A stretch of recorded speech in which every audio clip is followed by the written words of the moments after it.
नमस्कार साथियों, एक बार आप सबका फिर से बहुत बहुत स्वागत है आप सभी के अपने YouTube चैनल डियर गुरुजी पर। दोस्तों, आज का ये जो वीडियो है काफ़ी इंटरेस्टिंग होने वाला है और बहुत सारी चीज़ें आपको यहाँ पर जानने को मिलेंगी, सीखने को मिलेंगी। अगर आप लोग इंटरेस्टेड हैं टीचर में, ठीक है दोस्तों, अगर आप लोग चाहते हैं टीचर बनना इन फ्यूचर, क्योंकि बहुत सारे ऐसे मेरे स्टूडेंट्स हैं, मेरे चैनल पर ऐसे सब्सक्राइबर्स हैं जिन्होंने बीएड की तैयारी अभी शुरू की है या बीएड कर रहे हैं, बीटीसी कर रहे हैं, डीएलएड कर रहे हैं, तो उनके लिए वीडियो जो है बहुत ज़्यादा इंपॉर्टेंट होने वाला है। बहुत सारे लोगों के कमेंट भी आते रहते हैं, सर बताइए टीचर कैसे बनते हैं, टीचर में क्या क्या चीज़ें होती हैं, क्या क्या स्कोप होता है, किस किस फील्ड में टीचर बन सकते हैं। तो यहाँ पर आज मैं कुछ चीज़ें आपको क्लियर करने वाला हूँ, तो इस वीडियो को अंत तक देखिएगा। तो यहाँ पर अगर हम बात करते हैं भाई टीचर्स के बारे में, तो अभी आप सभी को पता है कि अब ज़माना धीरे धीरे डिजिटल हो रहा है और आपको हर तरह के टीचर्स देखने को यहाँ पर मिल जाएंगे।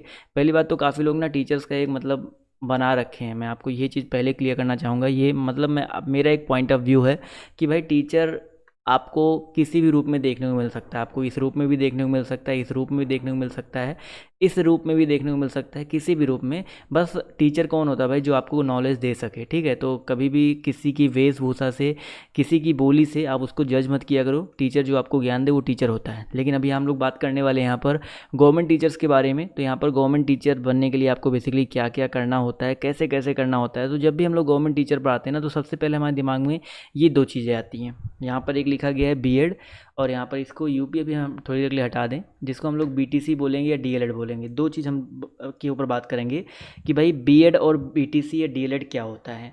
तो बीएड करके भी आप टीचर बन सकते हो, बीटीसी डीएलएड करके भी आप टीचर बन सकते हो, या इसके अलावा आप लोग पोस्ट ग्रेजुएशन के बाद जो है नेट करके भी, नेट क्वालिफाई करके भी जो है टीचर बन सकते हैं, ठीक है। तो यहाँ पर हर चीज़ के बारे में हम लोग बात करेंगे। तो सबसे पहले हम लोग बात करते हैं जो मिनिमम क्वालिफिकेशन होता है टीचर बनने के लिए, वो आपका ये होता है। अब देखो, अगर हम लोग बीटीसी या डीएलएड की बात करते हैं, तो बीटीसी और डीएलएड आप सभी को होता है 2 ईयर का प्रोग्राम होता है। ये डिप्लोमा बेसिकली आप लोग समझ सकते हो, डिप्लोमा होता है। और आई होप आप सभी को पता होगा ये कहाँ से किया जाता है, कैसे किया जाता है। मेरिट के ऊपर सिलेक्शन होता है, हर स्टेट में होता है, ठीक है। तो बीटीसी करने के बाद आप लोग क्या क्या कर सकते हो, आप लोग पीआरटी, अगर हम लोग बात करते हैं प्राइमरी टीचर की जो वैकेंसी आती है, आप लोग इसमें क्वालिफाई कर सकते हो। कैसे करना है वो भी बताऊंगा। पीआरटी के मतलब आपको प्राइमरी टीचर बनना है तो उसके लिए क्या क्या चीज़ें आपके पास होनी चाहिए कि आप लोग प्राइमरी टीचर बन सकते हो। बीएड की बात करते हैं तो बीएड करने के क्या क्या फ़ायदे होते हैं। तो अगर आपने बीएड कर रखा है तो बीएड करने के बाद आप तो पहली बात तो पीआरटी जो आता है, यानी कि जो आपकी प्राइमरी टीचर होते हैं, आप चाहे जूनियर एकदम जो आपका 1 से लेकर 5 तक होता है, 6 से लेकर 8 तक होता है, वहाँ तक के आप लोग पढ़ा सकते हो। इसके अलावा टीजीटी आप लोग भर सकते हो, ट्रेंड जो आपके टीचर्स होते हैं, टीजीटी जो आपका होता है।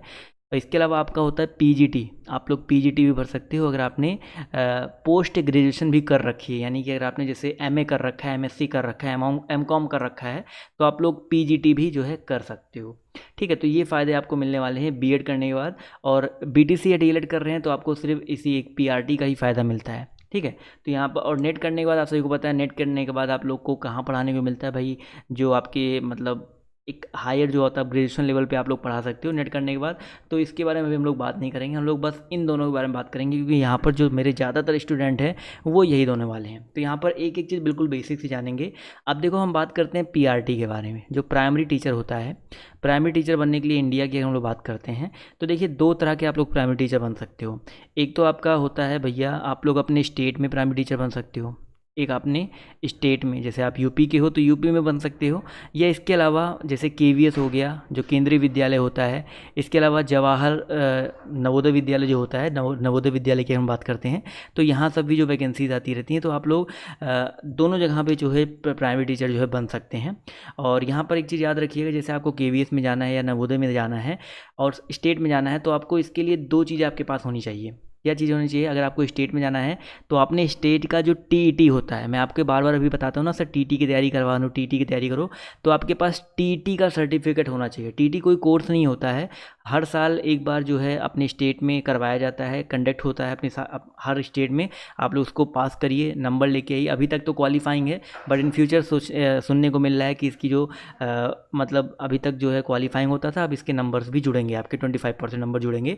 तो टीटी आपके पास होना चाहिए और टीटी की तैयारी आपको लगातार करवाई जा रही है अपने इस चैनल पर, तो आप लोग कर सकते हैं। तो टीटी आपका होना चाहिए। और अगर आप लोग केवीएस में इन सब में पढ़ाना चाहते हैं तो आपके पास सीटेट होना चाहिए, सीटीईटी होना चाहिए, ठीक है। तो अगर अब आप लोग को आई होप क्लियर हो गया होगा, काफ़ी लोग टेट और सीटेट में कंफ्यूज थे, टेट किसे करना है, सीटेट किसे करना है। तो आपके पास दोनों ऑप्शन है भैया, इसमें पढ़ाना चाहते हो तो आपके पास ये होना चाहिए, स्टेट में पढ़ाना चाहते हो तो आपके पास भैया टेट होना चाहिए। जैसे यूपी टेट हो गया, एमपी टेट हो गया, राजस्थान में रीट होता है, ऐसे आपके हर स्टेट के आपके अलग अलग होते हैं। तो आई होप अभी आपको समझ में आ गया होगा। एक बहुत बड़ा क्वेश्चन बन रहा था कि भैया जो अपर प्राइमरी होता है, यानी कि जो पेपर 2 होता है, जिसको हम लोग बेसिकली बोलते हैं, कि जैसे प्राइमरी में क्लास 1 से लेकर 5 तक भी होता है और 6 से लेकर के 8 तक भी होता है, तो क्या 6 से 8 वाले डीएलएड वाले पढ़ा सकते हैं? तो जी हाँ, अभी इनके लिए भी आ गया है। ये लोग भी जो है, जो डीएलएड वाले हैं, बीटीसी वाले हैं, वो लोग भी जो है कक्षा 6 से लेकर 8 तक के लिए जो वैकेंसीज अलग से आती हैं वहाँ पे पढ़ा सकते हैं। और वहाँ उसमें भी अगर आपको सिलेक्शन लेना है तो उसके लिए भी सेम यही है कि आपके पास डीएलएड होना चाहिए या बीएड होना चाहिए। और उसके बाद आपके पास स्टेट का या आपका सेंट्रल का, जो जहाँ भी आप जॉब करना चाहते हो, स्टेट में जॉब करना चाहते हो या केवीएस में या नवोदय में जाना चाहते हो। अब केवीएस नवोदय की भाई सैलरी भी अच्छी होती है, तो अगर यहाँ पे जाना चाहते हो तो आपके पास टेट या सीटेट होना चाहिए। उसके बाद जो है इनकी वैकेंसीज आती हैं, जैसे आपका कक्षा 1 से लेकर 5 तक के टीचरों की वैकेंसी आती है, कक्षा 6 से लेकर 8 तक के टीचरों की वैकेंसी आती है। तो वैकेंसी आएगी, अगर आपके पास ये दोनों, जैसे आपके पास टेट है या सीटेट है, अगर आपने इसको क्वालिफाई करके रखा हुआ है तो आप लोग जो है इनको आराम से भर सकते हो। अगर इसको भर लिया, आपने पास कर लिया, तो आप आराम से जा कर के यहाँ पर टीचर बन जाओगे।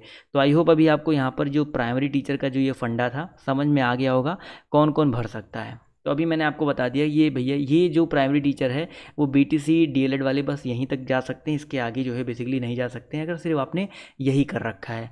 लेकिन हम बीएड की बात करते हैं तो इनको प्राइमरी टीचर के साथ साथ एक फ़ायदा मिलता है, टीजीटी भी कर सकते हैं। टीजीटी बेसिकली जो ट्रेंड टीचर्स होते हैं, ट्रेंड गेज जो टीचर्स होते हैं उनकी बात हो रही है, जिन्होंने ट्रेनिंग ले रखी है। जैसे कि बीएड में आपको ट्रेनिंग अच्छी से दी जाती है, बीएड अगर आप लोग कर रहे हैं तो यहाँ पर ये बेसिकली टीजीटी होता क्या है, किस क्लास को ये पढ़ाना होता है, तो 9th वालों को और 10th वालों को आप लोग पढ़ा सकते हो। क्लास 9th और 10th वालों को पढ़ाने के लिए टीजीटी होता है।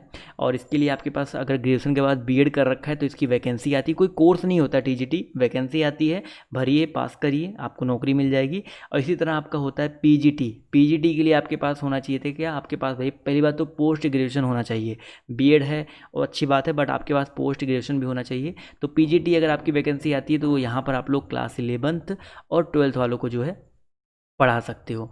तो ये सारे होते हैं भैया फंडे टीचर बनने के। बीएड करने के बाद आप लोग कौन कौन सी फील्ड में जा सकते हो, बीटीसी करने के बाद आप लोग कौन कौन सी फील्ड में जा सकते हो। बीएड करने का एक और फ़ायदा होता है कि अगर आप, जैसे आपने बीएड कर लिया, बीएड के बाद आपने एमएड कर लिया, बैठे बैठे आपकी वैकेंसी नहीं आ रही है, तो आपके आसपास जो प्राइवेट कॉलेज होते हैं ना, जैसे प्राइवेट कॉलेज की हम लोग बात करते हैं, जो प्राइवेट यूनिवर्सिटीज़ होती हैं, वहाँ पर भी आपको अच्छी खासी सैलरी, मतलब मैंने देखा है, मेरे आसपास के बहुत सारे ऐसे लोग हैं जिन्होंने बीएड करके एमएड करके 20 से 25 हज़ार जो अपने घर के आसपास है वहाँ पर आराम से जो है उनको अर्निंग, मतलब अच्छी खासी जो वहाँ पर सैलरी उनको देखने को मिल जाती है। तो बीएड करने का आपका एक फ़ायदा ये भी होता है, ठीक है। तो आप आराम से किसी आसपास के कॉलेज में भी पढ़ा सकते हैं, ठीक है।